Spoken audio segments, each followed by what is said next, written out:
नमस्कार दोस्तों, कैसे हैं आप सब। स्वागत है आप सभी का पीसीएस अभ्यास के ठीक है इस प्रोग्राम में। और हम लोग बेसिकली आज करंट अफेयर को अच्छे से समाप्त करेंगे। ठीक है, करंट अफेयर के इस बैच में मैंने आपसे पहले बोल दिया था कि हम क्या करते हैं, एक मैगजीन को उठाते हैं, मैगजीन के थ्रू हम लोग कंप्लीट करते हैं। क्योंकि देखो नोट्स थोड़ा सा बनाने में थोड़ा टाइम लग जाता है, तो मुझे लगा कि हम अच्छी तरीके से क्यों ना मैगजीन ही खत्म कर लें कोई ना तो कोई। ठीक है, तो लास्ट में चूंकि आप लोग दृष्टि पढ़ते हो तो मुझे लगा हम घटना चक्र की मंथली उठा लेते हैं। और घटना चक्र की जो मंथली है अच्छी है, इसमें कोई नो डाउट की अच्छी है। ठीक है ना। इसका एक सबसे अच्छा बात होगा कि लास्ट में आपको फैक्ट जब आय दृष्टि आती है ना, तो मैक्सिमम चीजें आपकी याद रहेंगी और हमको केवल रिवीजन करना रहेगा। ठीक है ना। और चूंकि शुरू में आप देखो आय दृष्टि आपकी आती है लगभग 200 पेजेस की, और अभी जो मंथली मैगजीन की आ रही है लगभग 100 प्लस 110 पेजेस की आ रही है। ठीक है, तो आप समझ सकते हो कि आय दृष्टि की कंटेंट का लगभग आधा कंटेंट आप समझ जाओ। ठीक है, इस मैगजीन में मौजूद है। तो हम कह सकते हैं अगर हम लोग इसकी मंथली मैगजीन को फॉलो करते हैं तो नो डाउट हमको प्रीलिम्स पे एक अच्छी नॉलेज मिल जाएगी। देखो यूपी पीसीएस में मैं कभी भी करंट अफेयर पढ़ाते समय एक बात हमेशा प्रीलिम्स में फोकस करता हूं, आपके सिलेबस में एक वर्ड लिखा है, वो है इवेंट। ठीक है, कि हम करंट क्या करेंगे, करंट इवेंट पूछेंगे, करंट की घटनाएं पूछेंगे। ठीक है, ध्यान रखना। तो मैं चूंकि अभी ये मैगजीन बड़े में ब्रॉड में लिखी गई है, हम यहां से अपने प्रीलिम्स के लिए इंफॉर्मेशन निकालेंगे। मेंस के लिए हम क्या करने वाले हैं, जो भी लोग जिस ग्रुप्स में हमारे, हम उनमें इनसे रिलेटेड इन टॉपिक्स को कैसे मेंस में यूज कर सकते हैं, क्या क्वेश्चंस बन सकते हैं, हम आपकी पीआईक्यू संहिता के बैचेस में। ठीक है, और जो हमारा मेंस का टेलीग्राम चैनल है, हम वहां पे इस रिलेटेड इंफॉर्मेशंस डालते रहेंगे जिनको आपको नोट डाउन कर लेना रहेगा। ठीक है ना। हम बीच में अच्छी डिस्कशन करेंगे, मेंस के लिए भी करेंगे, परेशान नहीं रहना है। बट अभी हम प्रॉपरली फोकस रहेंगे प्रीलिम्स के बेस्ड। ठीक है ना। और ये क्लासेस आप किसी भी वनडे एग्जाम में अगर आप वन लाइनर करेंट अफेयर आते हैं तो आपके लिए मजेदार साबित होगा। चलिए भैया स्टार्ट करते हैं। देखिए एआई का जमाना है और भारत ने इस बार इंडिया एआई इंपैक्ट समिट का क्या हुआ को लीड किया, यानी India AI impact summit 2026 Bharat में आयोजित की गई। तो पहली तो बात आपको दिखो, बहुत सिंपल अगर क्वेश्चन बन के आएगा तो आपसे ये क्वेश्चन बन के सकते हैं कि इंडिया एआई इंपैक्ट समिट का आयोजन कहां किया गया, इसको कहां पे इसको आयोजित किया गया।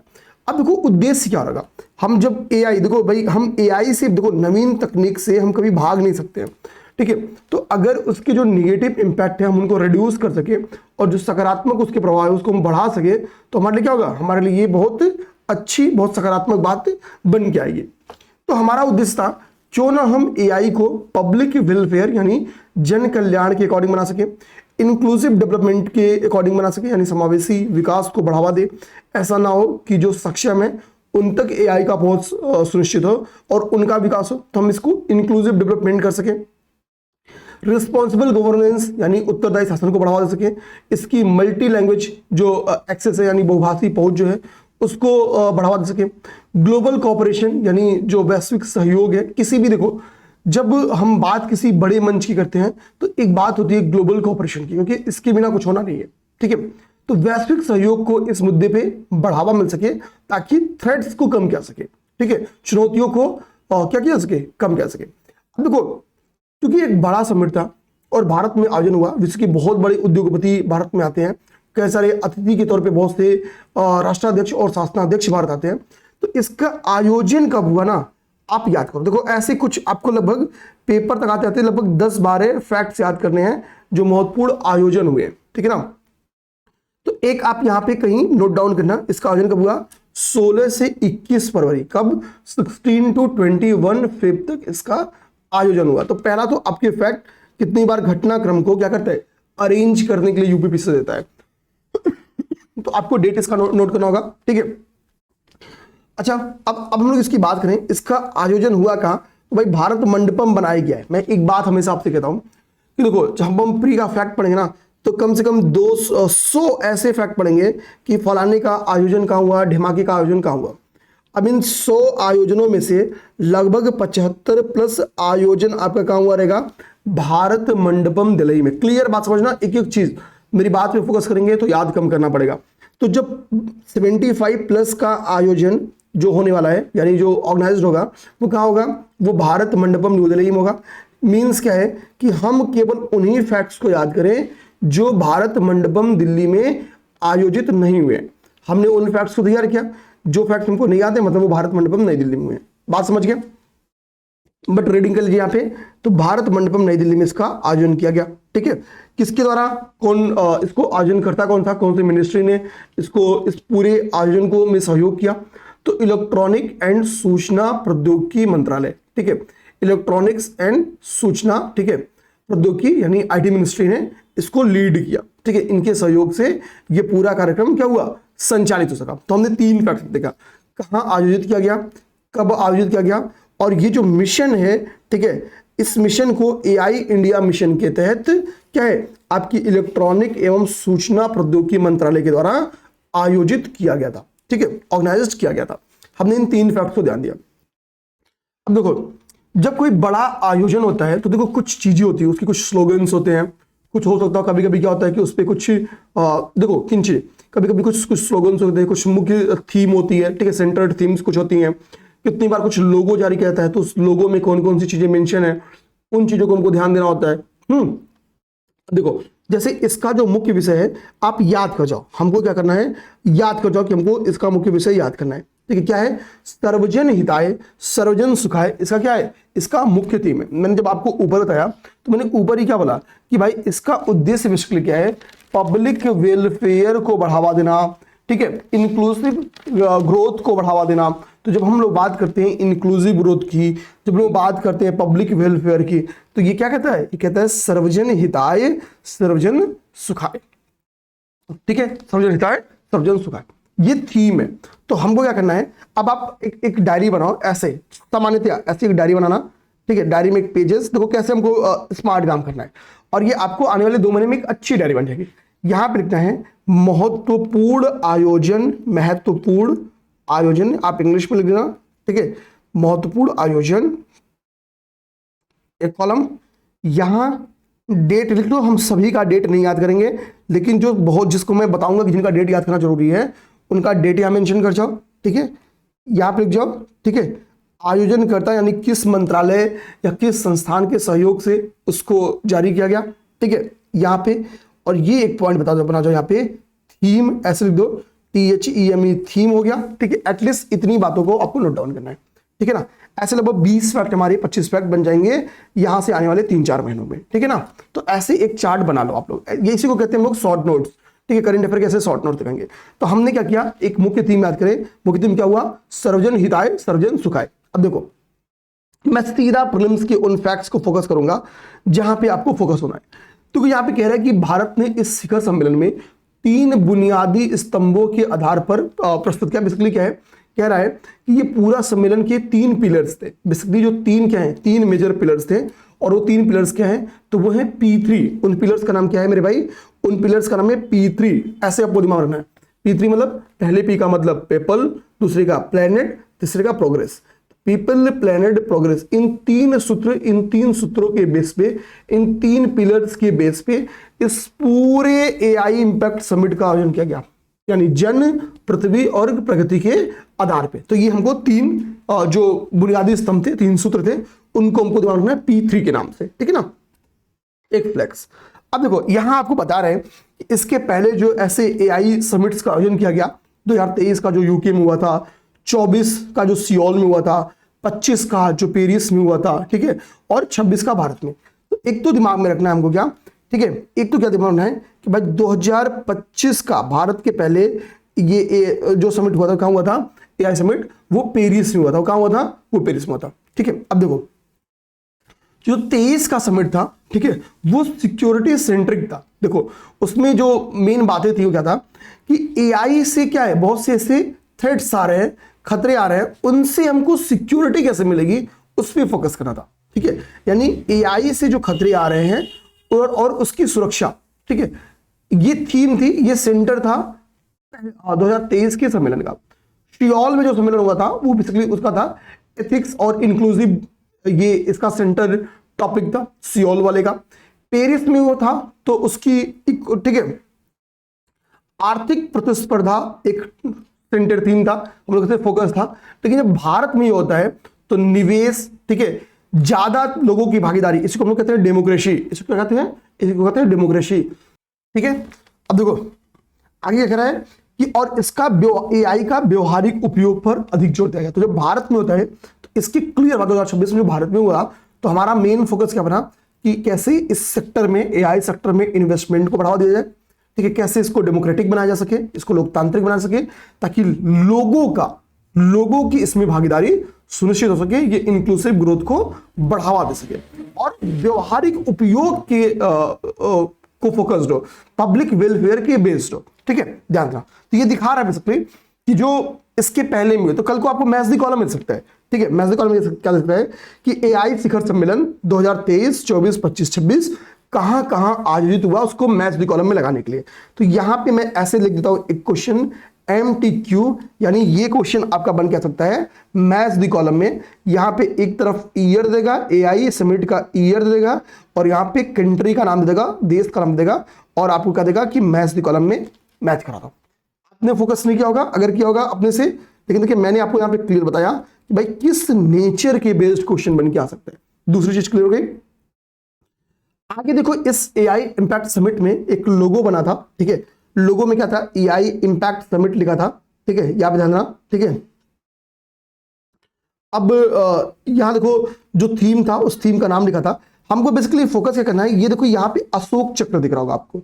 यहां क्या है, हमारा अशोक चक्र दिख रहा है, और अशोक चक्र की हमको पता है भाई अपनी हिस्ट्री है, सारनाथ जो अशोक स्तंभ है वहां से हमने इनको लिया है, मतलब वहां पे ये मेंशन है। ठीक है, अब देखो तो हमको क्या देखना है कि बेसिकली यहां पे देखो बता रहा है कि जो आधिकारिक लोगो था, जो ऑफिशियल लोगो था इस इंपैक्ट समिट का, उसमें एक अशोक चिन्ह था, उसमें एक अशोक चिन्ह था। एक बात ये ध्यान रखना है, और ये आपको एक तार जैसी एक संरचना, एक जालीदार संरचना जो आपको दिख रही है, तो क्या है, ये न्यूरल नेटवर्क की किरणें थी। ये क्या है, तो ये न्यूरल नेटवर्क की किरणें थी, न्यूरल नेटवर्क की किरणें थी, किरणें यानी रेज। ठीक है, इससे बाहर की ओर फैल रही थी। ठीक है ना, तो ये दो बातें अपने क्लियर दिमाग में रखना है कि जो ऑफिशियल क्या था, जो ऑफिशियल लोगों में मेंशन था, और थीम भी इस लोगों में लिखा हुआ था, सर्वजन हिताय सर्वजन सुखाय। ठीक है, तो हमने लोगों को समझ लिया कि भाई लोगों कभी भी आए, लोगों के बारे में हमको फोकस होना ही होता है। ठीक है ना, और कभी भी अगर कोई बड़ा आयोजन होता है तो जिस जगह पर आयोजित होता है, पेरिस में जब ये आयोजित हुआ तो पेरिस घोषणा पत्र आया होगा। ठीक है, जब यूके में आयोजित हुआ तो जहां पे उसका घोषणा पत्र, जब दिल्ली में आयोजित हुआ तो दिल्ली घोषणा पत्र, कभी भी देखोगे दिल्ली डिक्लेरेशन, ठीक है, ऑन एआई इंपैक्ट, ये जारी होगा। ये हर बार, ये कॉमन फैक्ट है, कुछ भी जहां पे होगा उससे रिलेटेड एक डिक्लेरेशन, एक फाइनल घोषणा पत्र जिसमें लक्ष्य डिसाइड किया जाता है। ठीक है ना, ध्यान देना। तो ये तो हो गया पूरा का पूरा आपका। ठीक है, पूरा का पूरा कॉन्सेप्ट हो गया। अब देखो इस पूरे सम्मेलन में बहुत सारा लोगों ने पार्टिसिपेट किया। भारत में एआई के प्रति क्या रुझान है उसको ये फैक्ट दर्शाता है। ये समझने के लिए लगभग 5 लाख से अधिक पार्टिसिपेंट ने इसमें पार्टिसिपेट किया। ठीक है, यानी प्रतिभागियों ने इसमें प्रतिभाग लिया। ठीक है, और इनमें भी लगभग जो पार्टिसिपेट करने वाले थे आधे छात्र थे, 2.5 लाख करीब छात्र इसमें शामिल थे। तो एआई में भारत का एजुकेशन, समझना कि आने वाली पीढ़ी भी इसमें क्या है, इसमें सम्मिलित है या रुझान ले रही है, इंटरेस्ट ले रही है। तो यहां पे एआई का फ्यूचर दिख रहा है भारत में। ठीक है, पार्टिसिपेंट के बढ़ने का मतलब है कि भारत में एआई का फुल स्कोप है। ठीक है ना, जानना। अब देखो यहां पे कुछ कंक्लूजन्स निकले हैं, जो दो बहुत नहीं, मैं आपसे कहूंगा इन 3 कंक्लूजन्स को आप अपने दिमाग में रखो। ये 3 कंक्लूजन, ठीक है, अब तो बहुत स्टोरी टाइप का लगा, ये थोड़ा फैक्ट अपने दिमाग में रखना। देखो कह रहा है ये जो एआई इंपैक्ट समिट हुआ नई दिल्ली में, ठीक है, मिड फरवरी, तो इसमें कह रहा है इस समिट के दौरान 250 अरब डॉलर, कितना, 250 अरब डॉलर का, 250 अरब डॉलर का, ठीक है, कह रहा है यहां पे कि अवसंरचना प्रतिबद्धताओं और 20 अरब डॉलर के डीप टेक वित्त पोषण की घोषणा की गई। एक तो इसको रीडिंग कर लेना है। ठीक है, यहां पे इंपॉर्टेंट डील हुई है, ये डील बेहद इंपॉर्टेंट है। ये डील यहां पे देखो कर रहा है कि गूगल ने अडानी और एयरटेल के साथ मिलकर, गूगल ने अडानी और एयरटेल के साथ मिलकर, यानी अब जो हम पढ़ने जा रहे हैं उसमें 3 पार्टीज हैं, एक तो गूगल, दूसरा अडानी, दूसरा एयरटेल। ठीक है, इनके साथ मिलके कहां पे, विशाखापट्टनम में, कहां पे, विशाखापट्टनम में 15 अरब अमेरिकी डॉलर के एक एआई हब बनाने की घोषणा की है। तो ये बेहद इंपॉर्टेंट फैक्ट है, ये डायरेक्टली पेपर में क्वेश्चन बन जा सकता है। ठीक है, क्या क्वेश्चन बन जा सकता है कि हाल ही में विशाखापट्टनम में, ठीक है, कुल कितने अरब डॉलर का, एक तो ये गूगल ने किन कंपनियों की साझेदारी के साथ विशाखापट्टनम में एआई हब खोल रही है, ये, ठीक है, ऐसे क्वेश्चंस बना के दे सकती है। तो ये बेहद इंपॉर्टेंट फैक्ट है। आप देखोगे किसी ना तो किसी परीक्षा में यहां पे एग्जामिनर की नजर पड़ सकती है और आपके पेपर में क्वेश्चन आ सकते हैं। चांसेस हैं कि मैं ही अपने टेस्ट सीरीज में यहां से क्वेश्चन बनाऊं। आप इसको एकदम वेरी इंपॉर्टेंट करके इस फैक्ट को हाईलाइट कर लो, वेरी इंपॉर्टेंट। अब ये फैक्ट पेपर में आए या ना आए, हमको बताना चाहिए, हमको याद करना है, क्योंकि कल को आपको मेंस में कि क्या इसके लाभ रहे आपको बताना रहा, तो आपको पहला लाभ तो यही बताना पड़ेगा ना कि भाई एक गजब की एमओयू हो रही है। आगे देखिए, इस दौरान क्या होता है, पैक्स सिलिका एक ऑर्गेनाइजेशन है, एक संगठन है जिसको लीड करती हैं यूएसए। भारत ने इसमें औपचारिक रूप से शामिल होने का निर्णय लिया। पैक्स सिलिका सेमीकंडक्टर सेक्टर पे काम करती है, तो in future Bharat semiconductor sector में अपने आप को क्या कर सकता है, मतलब आत्मनिर्भर कर सकता है। हमने बहुत सारे ऐसे सेमीकंडक्टर मिशन भी स्टार्ट किए, यूपी ने अपना खुद का भी मिशन स्टार्ट किया है, ठीक है, ये सारी बातें हैं। इसमें देखो कुछ पर्सनालिटीज आई थी, कल को उन पर्सनालिटीज को और किस कंपनी को सीईओ मैच करने के लिए क्वेश्चन आ सकता है। तो सुंदर पिचाई साहब ये अल्फाबेट के सीईओ हैं, सैम ऑल्टमैन ये ओपन एआई के सीईओ हैं, डारियो अमोदेई ये एंथ्रोपिक के सीईओ हैं, डेमिस हसाबिस ये गूगल डीप माइंड के सीईओ हैं, ब्रैड स्मिथ ये माइक्रोसॉफ्ट के सीईओ हैं। ये सीईओ का नाम आपको याद करना होगा, क्योंकि जब बड़ी घटना होती है ना तो आयोग सोचती है कि भाई अगर मैं पूछूंगा कहां हुआ, किस मंत्रालय ने जारी किया, क्या लीड हुआ, तो ये तो सब बता देंगे, लेकिन वहीं से फैक्ट ऐसा निकालेंगे ना जो कम पकड़ होगी, क्योंकि पेपर में क्या आएगा, इवेंट आएंगे, घटनाएं आएंगी, समझे। तो आपको ये सीईओ का नाम याद होना चाहिए, पेपर में आए या ना आए। देखो कुछ चीजें मैं क्लियर बोलता हूं, ठीक है, क्योंकि आप जब ऐसे क्वेश्चंस को अपने सामने देखते हो ना, एक क्वेश्चन ऐसा बाउंडर आएगा और आप हिल जाओगे, यार ये क्या तमाशा वाला क्वेश्चन आ गया, ठीक है, तुमको देख लेना है। अब इसमें अब तक हमने जिन कहानियां पढ़ी उन कहानियों में तो बहुत सारी चीजें इंपॉर्टेंट थी, मैंने खुल के बोला क्या इंपॉर्टेंट है, लेकिन मोदी जी ऐसा हो सकता है कि इंपॉर्टेंट ना हो। या पहली तो एक फैक्ट दिमाग में रखो कि इमैनुअल मैक्रों इस सम्मेलन में पार्टिसिपेट किए थे, ठीक है, आए थे, जो कि फ्रांस के राष्ट्रपति हैं, और इनके साथ साथ एंटोनियो गुटेरेस जो कि यूएन के संयुक्त राष्ट्र के महासचिव हैं, ये भी पार्टिसिपेट किए थे। कौन, तो फ्रांस के प्रेसिडेंट इमैनुअल मैक्रों और यूनाइटेड नेशन के जो महासचिव हैं एंटोनियो गुटेरेस, इन्होंने पार्टिसिपेट किया था। तो ये दो पर्सनालिटी का नाम याद रखना है, इमैनुअल मैक्रों और एंटोनियो गुटेरेस। बात क्लियर। यहां देखो मोदी जी क्या करते हैं ना, मोदी जी जब इस सम्मेलन में आते हैं तो इन्होंने एक बात बोली है, मोदी जी ने मानव फ्रेमवर्क दिया है। तो पेपर में आएगा कि व्हाट इज मानव फ्रेमवर्क, तो ये मानव फ्रेमवर्क मोदी जी ने एआई इंपैक्ट समिट के दौरान दिया। यहाँ पे एम का मतलब है मोरल और एंड एथिकल सिस्टम, यानी एआई बेस्ड क्या है, moral and ethical system develop किया जाए, ठीक है। दूसरा अकाउंटेबल गवर्नेंस, ई का मतलब क्या हुआ, अकाउंटेबल गवर्नेंस, ठीक है। एन का मतलब हुआ नेशनल सोवर्निटी यानी राष्ट्रीय संप्रभुता, ए का मतलब हुआ, ठीक है, एक्सेसिबल एंड इंक्लूसिव, ठीक है, और वी का मतलब यहां पे देख लो, ठीक है, वैलिड एंड लेजिटिमेट सिस्टम, ठीक है। थोड़ा इंग्लिश वाले प्रोनाउंसिएशन में मुझे दिक्कत होती है, आप वहां पे थोड़ा अगर कुछ गलत निकले तो माफ भी करना, हम कोशिश करेंगे सब कुछ अच्छा लिखने, ठीक है। तो MANAV मानव का फुल फॉर्म भी कल को आपको पेपर में पूछ सकता है, तो हम इस चीज को रेडी है। यूपी पीसीएस एक क्वेश्चन फुल फॉर्म पे जरूर पूछता है, इस चीज को दिमाग में रखना। तो मानव विजन के बारे में आपको दिमाग में रखना है, ठीक है ना। अब यहाँ पे कितनी प्रतिज्ञाएं दी गई, ली गई, ठीक है, क्या होता है, इसको रीडिंग कर लो, ठीक है, आप खुद से ही रीडिंग कर लेना, खुद से इसको रीडिंग कर लेना, कोई दिक्कत की बात नहीं है, ठीक है। यहां पे देखिए एक मैंने बहुत प्यारी सी बात लिखी है जो आपको देखना चाहिए, ये भी मुझे वेरी इंपॉर्टेंट लगा क्या, ये वाला फैक्ट भी वेरी इंपॉर्टेंट है इस एआई इंपैक्ट समिट के दौरान। देखो वैसे तो बहुत सी चीजें बहुत इंपॉर्टेंट है, लेकिन हमारे लिए जो इंपॉर्टेंट है वो देखो। कह रहा है कि फ्रांस के राष्ट्रपति इमैनुअल मैक्रों आए थे, तो भारत फ्रांस के सहयोग से एम्स नई दिल्ली, आप देखो मेडिकल सेक्टर की जितनी रिपोर्ट आएगी एम्स नई दिल्ली टॉप परफॉर्मर होती है। अब तो डेंटल एरिया में भी एम्स नई दिल्ली का अच्छा परफॉर्मेंस है, ठीक है। जब NIRF इंडिया रैंकिंग्स आएगी तो वहां पे आप देख सकते हो इसको। अब इसका से कह रहा है कि एम्स दिल्ली में Indo French centre for AI in health का उद्घाटन किया गया। अब कभी सोचो क्या ये पूछा जाएगा कि एम्स नई दिल्ली में Indo French centre for AI in health का उद्घाटन भारत ने किसके साथ किया? भाई आप जैसे ही फ्रेंच वर्ड देखोगे तो आप क्या करोगे, फ्रांस मार दोगे। तो आयोग मूर्ख नहीं है कि वो ये वाला दे दे और आपसे पूछे कि किस देश ने किया था, ये कभी नहीं देगी। अब यहां उसको क्वेश्चन देना क्या देगी, हाल ही में भारत ने फ्रांस के साथ मिलके, ठीक है, भारत और फ्रांस ने कहां पर, क्या लोकेशन पूछेगी, Indo French centre for AI in health का उद्घाटन किया।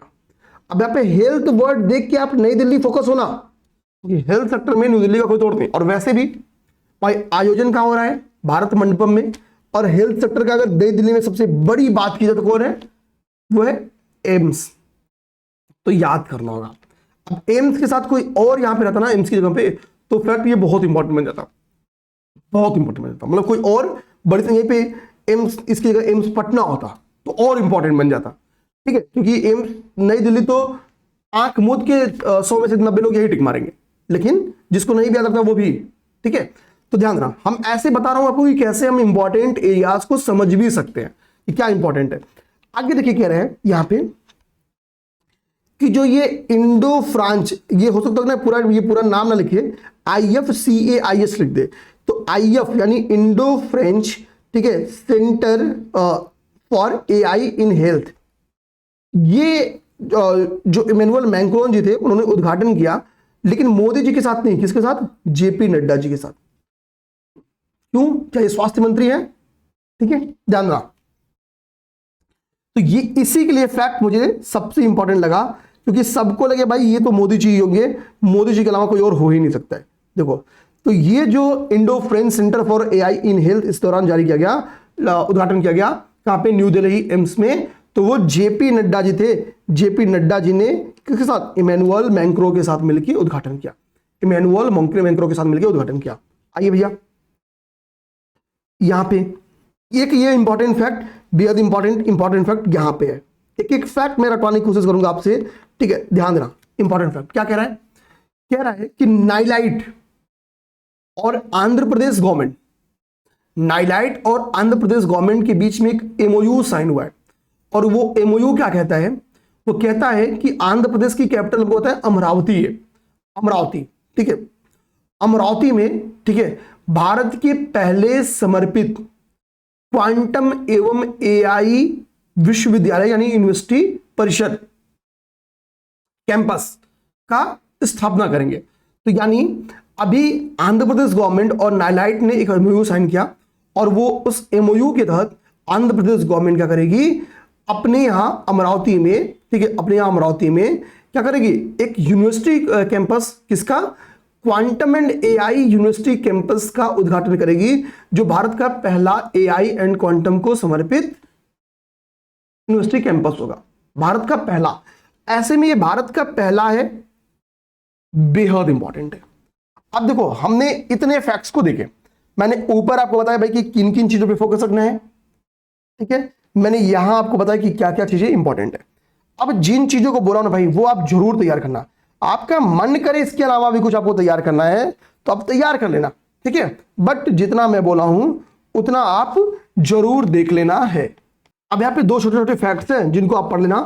सर्वम AI के बारे में है, ठीक है, सर्वम AI के बारे में है, ठीक है, यहाँ पे, ठीक है, इंडिया वॉइस OS के बारे में लिखा है, ये भी एक AI है, ठीक है। यहाँ पे देखो कि इसके द्वारा इस समिट में इसे पेश किया गया, कि पहला फैक्ट आप लोग याद कर लेना, ठीक है, बहुत कुछ इसमें है नहीं, बस इसकी सिंपल रीडिंग लगाना काम बन जाएगा। अब देखो नेक्स्ट हमारा क्या है, नेक्स्ट हमारा इंपॉर्टेंट है कुमार भास्कर वर्मा सेतु।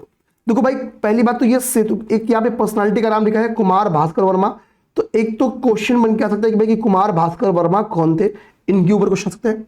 दूसरा, मोदी जी इस सेतु का निर्माण कर रहे हैं, और ये सेतु का संबंध कहां से है, इस सेतु का संबंध नॉर्थ ईस्ट से है, तो दूसरा चांस है नॉर्थ ईस्ट से इस सेतु का चूंकि संबंध है, तो ये क्वेश्चन बन के आ जाए, सेकंड चांसेस है, ठीक है, कि कहां पे। अब हम लोग क्या करते हैं, इस सेतु की विशेषता क्या है हमको ये जानना है। अब इसमें किस डेट को इस सेतु का उद्घाटन हुआ ये नहीं याद करना है, ये इंपॉर्टेंट नहीं है, इसके फीचर्स इंपॉर्टेंट।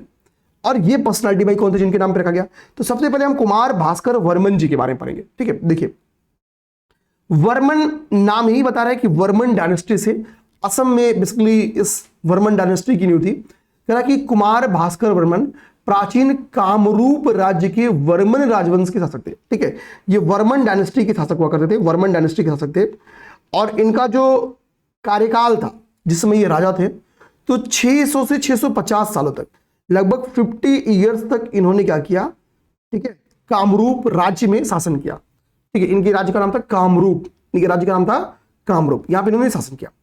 और इनके दौरान कुमार भास्कर वर्मन के कार्यकाल के दौरान असम में यानी कामरूप राज्य में बेसिकली बहुत ज्यादा डेवलपमेंटल वर्क्स में, विभिन्न सेक्टर्स में, इसी के लिए कहा जाता है, इस ड्यूरेशन को असम का स्वर्ण युग कहा जाता है। कि वो इंफ्रा डेवलपमेंट यानी आर्किटेक्चरल डेवलपमेंट की हम लोग बात कर लें, लिटरली डेवलपमेंट की बात कर लें, इन सभी चीजों में इसी के लिए कहते हैं कि असम का स्वर्ण युग है।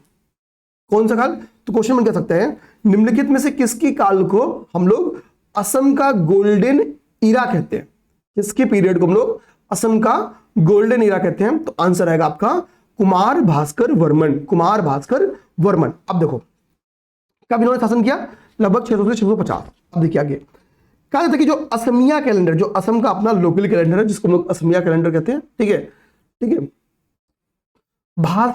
भास्कराब्द, ठीक है, कह रहा इनकी जो राज्याभिषेक की तिथि है उसी तिथि से असमिया कैलेंडर स्टार्ट होते हैं। ठीक है, तो आप समझो वेनशांग भी इनके ड्यूरेशन में, इनके कार्यकाल में पार्टिसिपेट किए थे। अब देखो इनके नाम पे एक कॉलेज का भी नाम खोला गया, इनके नाम पे कॉलेज भी खोला गया है। असम सरकार ने इनको सम्मानित करते हुए इनको संस्थागत सम्मान भी दिया है। तो देखो यहाँ पे एक लंबा चौड़ा एक यूनिवर्सिटी का नाम है, ठीक है, कह रहा है कुमार भास्कर वर्मन संस्कृत, ठीक है, पुरातनाध्ययन विश्वविद्यालय से अधिनियम 2011, ठीक है, मैं पढ़ ले गया, बहुत बड़ी बात है, के माध्यम से नलबाड़ी में एक विश्वविद्यालय स्थापित किया जाएगा इनके नाम से। कहां पे? तो इनके नाम से असम के नलबाड़ी में भी एक विश्वविद्यालय की स्थापना की जाने वाली है। तो हमने पर्सनालिटी का नाम सुन लिया कि भाई इनके ड्यूरेशन को हम लोग असम का स्वर्ण युग कहते हैं। और सेतु बन रहा है तो सेतु जुड़ाव का काम करता है। तो ये सेतु कहां बन रहा होगा?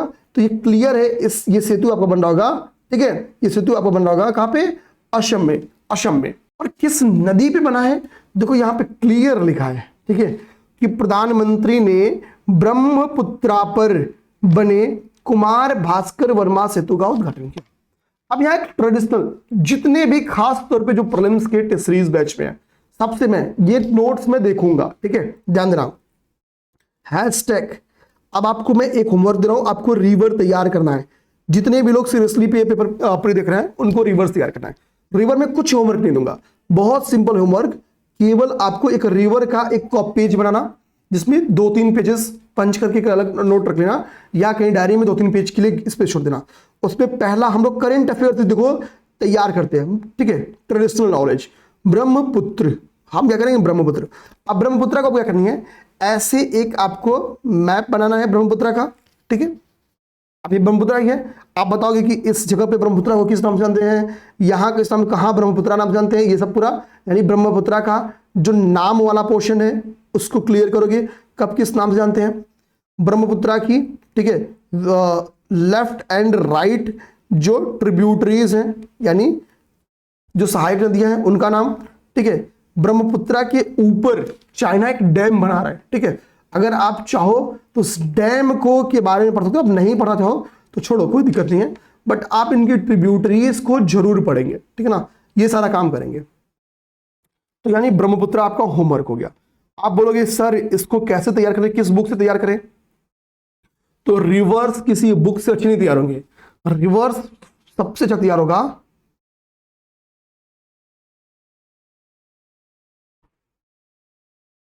शॉर्ट वीडियो से। यूट्यूब में जाओ, सर्च करो ब्रह्मपुत्र रिवर सिस्टम और 2-3 अच्छे अच्छे वीडियोस देखो, पॉज कर करके नोट्स बनाओ। यही तरीका है मेरे भाई, वही बताऊंगा जो करना है और जो कर सकते हो। ये नहीं बोलूंगा इसके लिए आप फिटनेस पलटो और देखना शुरू करो, नहीं भाई, इतना कर लो, कोई दिक्कत की बात नहीं है। अब हम लोग आते हैं, अपना बात करते हैं। कह रहा है कि ये जो सेतु है ये गुवाहाटी को उत्तर गुवाहाटी से कनेक्ट करेगी, गुवाहाटी को उत्तर गुवाहाटी से कनेक्ट करेगी, ठीक है। इस पुल की विशेषता क्या है कि ये 6 लेन एक्स्ट्रा डोज्ड, ठीक है, 6 लेन एक्स्ट्रा डोज्ड, ठीक है, प्री स्टेड, ठीक है, प्री स्ट्रेस्ड कंक्रीट तकनीक के बेस्ड है। थोड़ा सा नाम अलग है, अजीब है, ठीक है, थोड़ा दिक्कत हो सकती है। 6 lane extradosed pre stressed concrete technology के बेस्ड है ये पुल। तो एक तो क्या हुआ, इस पुल की ये विशेषता होगी, ठीक है, ध्यान देना, इस पुल की विशेषता होगी। कहां पे बन रही है, ब्रह्मपुत्रा में, किसको कनेक्ट कर रही है, गुवाहाटी को, उत्तरी गुवाहाटी से, ठीक है।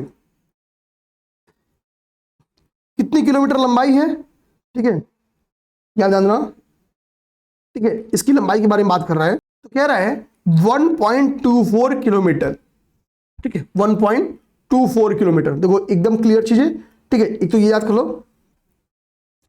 क्योंकि जो असम का बेल्ट है वो आपका अर्थक्वेक के जोन में आता है, ठीक है, हैवी अर्थक्वेक जोन्स में आता है, ठीक है। तो कह रहा है इसी के लिए अर्थक्वेक का इस पर बहुत इंपैक्ट ना पड़े तो आधार पृथक्करण प्रौद्योगिकी यानी बेस आइसोलेशन टेक्नोलॉजी इसमें लगाई गई है। इसमें बेस आइसोलेशन टेक्नोलॉजी लगाई गई है, ठीक है। ये दो विशेषताएं होगी। अच्छा, ठीक है।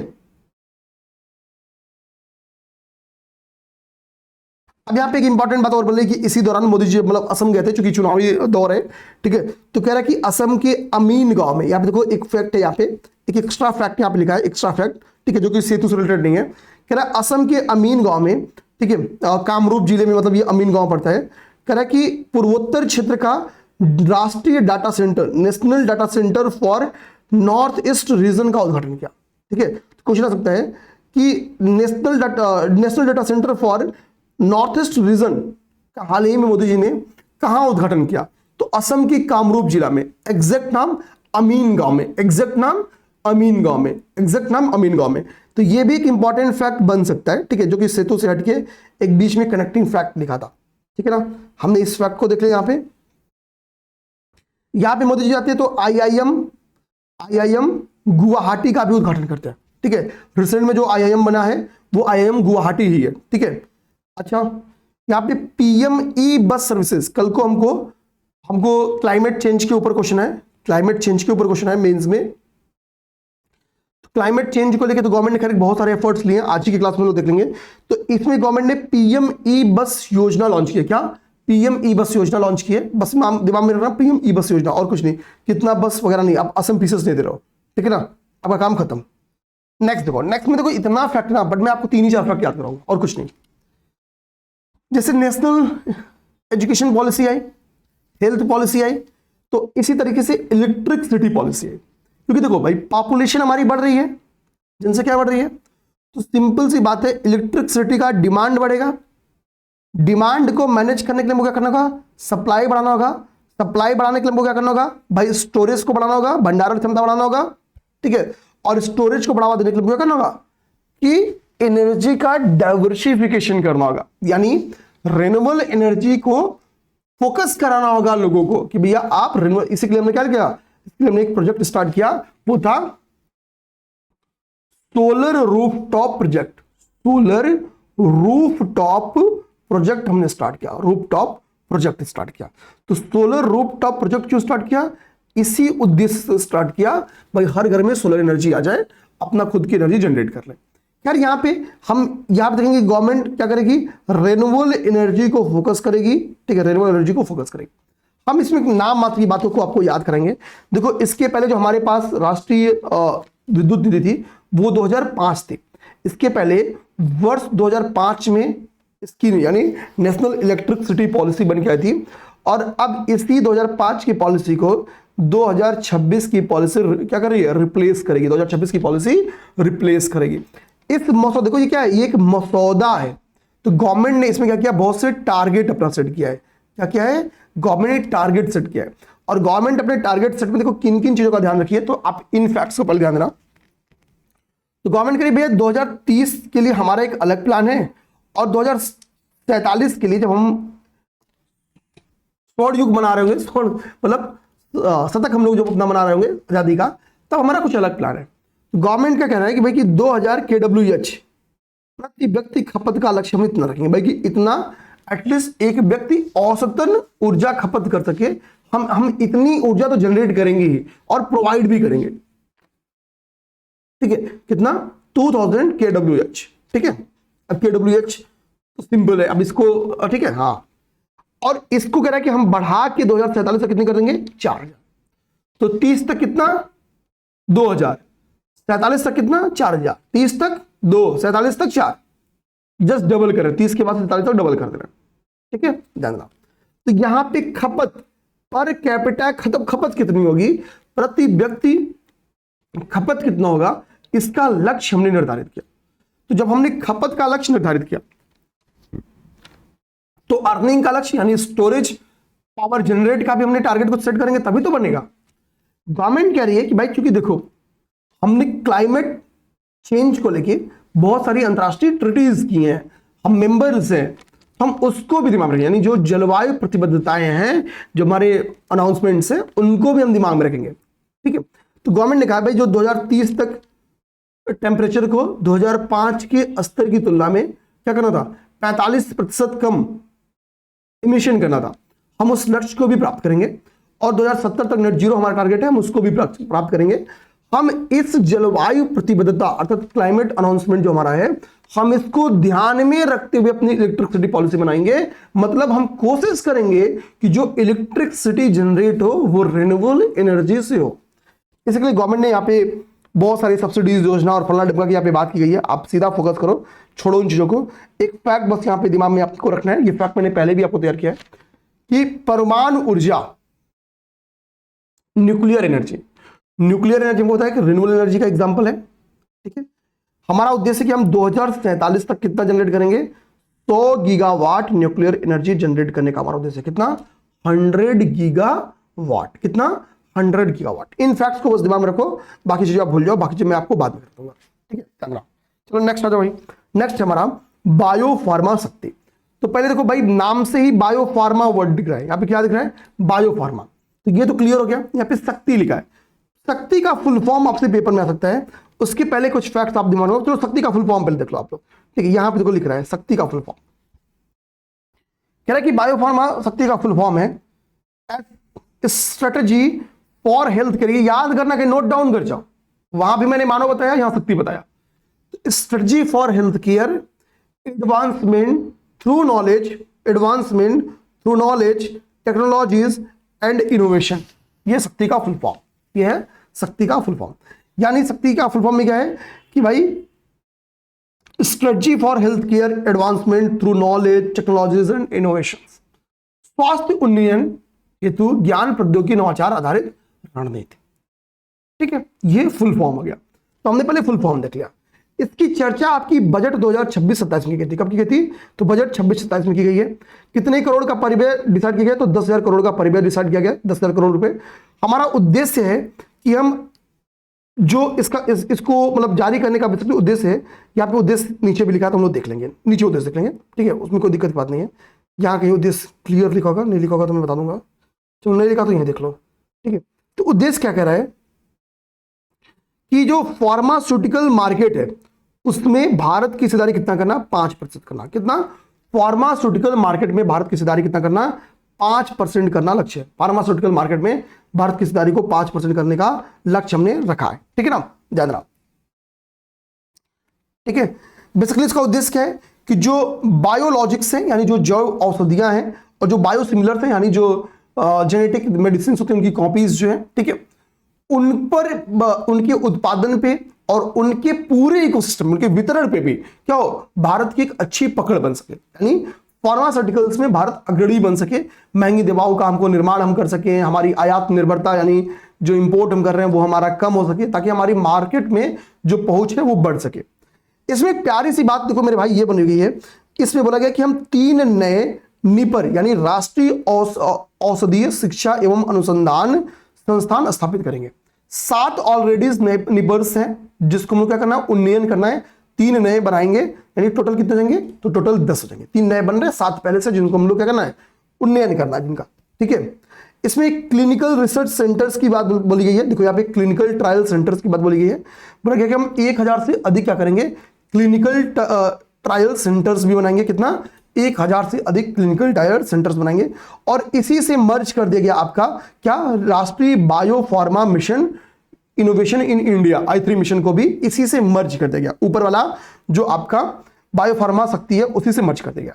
बायोफार्मा, राष्ट्रीय बायोफार्मा मिशन कब आई थी? तो भाई ये 2017 में आई थी। कब आई थी? 2017 में आई थी। इसका उद्देश्य क्या था? तो इसका उद्देश्य था कि 2025 तक भारत का जो मतलब बायोटेक्नोलॉजीज इंडस्ट्री है, जो प्रौद्योगिकी इंडस्ट्री है, उसमें $100 अरब का भारत क्या करना? 2025 तक $100 अरब की पहुंच सुनिश्चित करना। ठीक है, इस इंडस्ट्री की। ठीक है, $100 अरब की। ठीक है, वर्ल्ड बैंक का भी इसमें सहयोग था। राष्ट्रीय बायोफार्मा मिशन में 50-50% का सहयोग था। 50% भारत सरकार, 50% वर्ल्ड बैंक। ठीक है, जानना ये सारी बातें बस आपको देखनी थी और क्वेश्चन देखना था, इतना केवल। और लगभग 50-40 मिनट हो गया। हमारी क्लास आज की यहां पे समाप्त होती है। क्लास कैसा रहा कमेंट बॉक्स में जरूर बताना। नेक्स्ट क्लास दूसरा कल मिलेगा। जय हिंद।